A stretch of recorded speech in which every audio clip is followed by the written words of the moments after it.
जुड़ लो।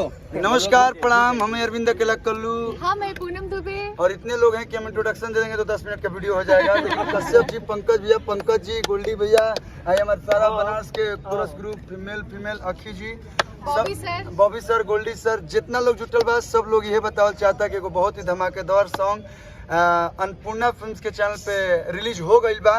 जो न गाना का नाम है मीडिया वर्सेस युवा बेरोजगार, यानी कि बेरोजगार युवा सबके का चाहिए का ना चाहिए, आजकल के युवा के का डिमांड बा, युवा के का परेशानी बा, आप लोग गाना में देखब लोग तो जे नहीं के सुन ले, आप लोग जाए लोग सर्च कर लो अन्नपूर्णा फिल्म और देख लो और अपन प्यार दी लो।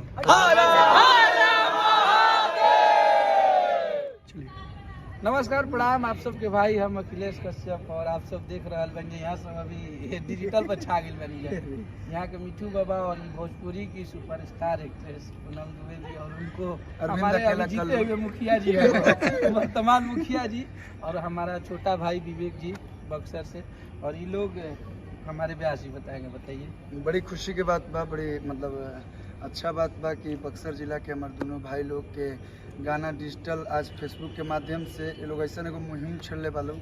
आज सब लोग के कहीं ना कहीं सब लोग ग्रसित बा, पढ़ लिख के दौड़ भाग के भी लोग के रोजगार नहीं मिलत। और आजकल रोजगार ही एगो मुद्दा बा, कहें कि हर नेता लोग आवेला, लोग अपन अपन कमिटमेंट कर लो, लेकिन क्यों ये चीज़ पर ध्यान नहीं के दें। गेहूँ चाउर सस्ता हो गए लेकिन रोजगार अभी तक हमने के युवा के पास नहीं के पहुँचल। तो एगो गाना सुननी है लोग के, बड़ा अच्छा लगल, बहुत सुंदर लगल।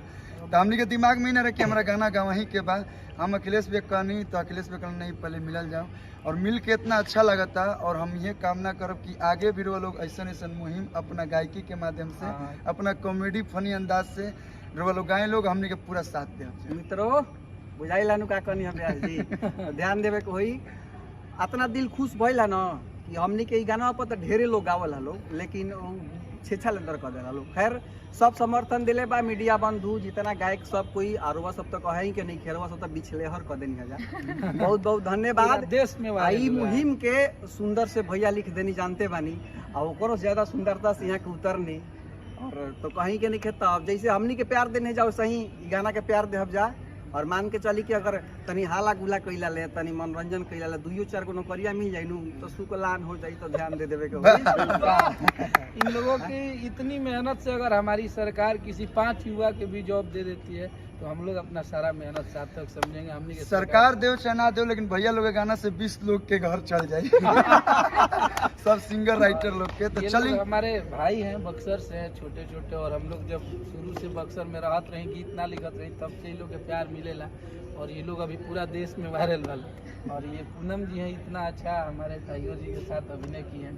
तो इनको भी बहुत बहुत धन्यवाद कि ये दिल्ली छोड़ के हमरा के बहुत खुशी मिलल कि इतना बढ़िया गाना के हमरा के हिस्सा बनेले, ओकरा खातिर अखिलेश जी के दोस्त को अरविंद जी के और रवा लोगन के सबके दिल से धन्यवाद बा।